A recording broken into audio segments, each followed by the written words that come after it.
Сайн байцгаана уу хүүхдүүдээ. За та бүхэндээ өнөөдөр тойрог ба дугуй хичээлийн баттгал хичээлийг хүргэж байна. За хүүхдүүдээ дугуй хэлбэртэй зүйлсээс нэрлээрэй. За мөнгөн зоос байдаг. За мөн дугуй хэлбэртэй цаг байдаг. Тогооны таг, за медаль, CD гэх мэт олон зүйлс дугуй хэлбэрээс бүтсэн байдаг. За тэгвэл одоо дугуй хэлбэртэй зоосыг бүгдээрээ дүрсээр илэрхийлье. За энийг бол дугуй гэж нэрлэнэ.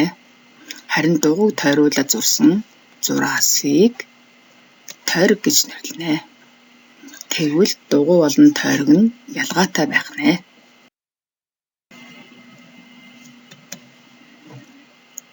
За энэ бол дугуй.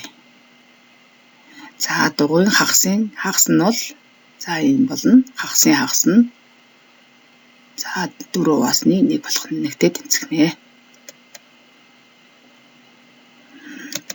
За тойргийг нэг цэгээс нөгөө цэгт холбосон хоёр шулуунаар үүссэн цэгийг тойргийн төв гэж нэрлэнэ.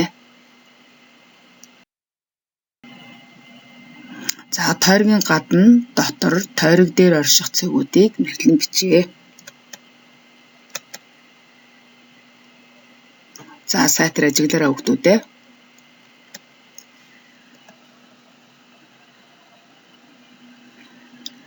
За тойргийн гадна орших цэгийг нэрлэе. За өөрөөр хэлбэл тойргийн зураасны гадна MN гэсэн цэгүүд байна. За тойрог дотор орших цэгүүд нь бол X, K гэсэн цэгүүд байна. Тэгвэл тойрог дээр орших цэгүүд нь ямар цэг байна хүүхдүүдээ? За зүйтэй A, C цэгүүд байна.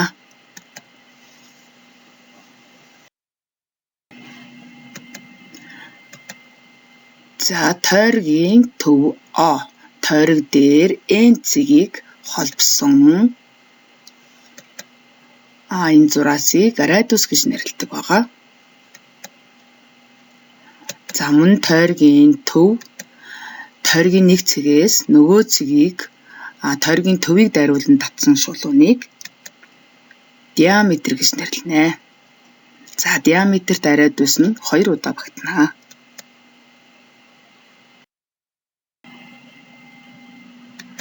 За тойргийг зурах аргачлалыг харъя хүүхдүүдээ. За гортиг эргэлэн 2 см радиустай тойргийг зурахдаа эхлээд гортгоо шугамн дээр хэмжээ авна. За дараа нь тойргийн төв дээрээ гортигныхоо үзүүрийг зүг байрлуулад дээрээс нь тойруулан зурнаа. За хараарай хүүхдүүдээ.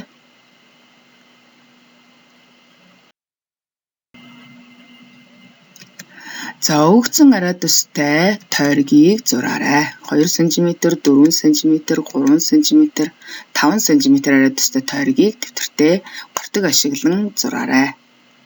За 2 дугаарт нь дараах тойргийг зураад радиусыг тэмдэглээрэй.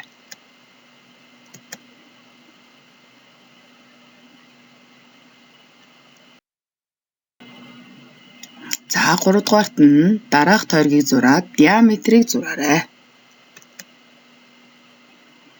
За диаметр нь бол тойргийн төвийг дайрсан тойргийн нэг цэгээс нөгөө цэг рүү зурахдаа тойргийн төвийг дайрах ёстой. Гэдгийг анхаараарай хүүхдүүдээ. За дараах дүрсийг нэрлэн бичээрэй.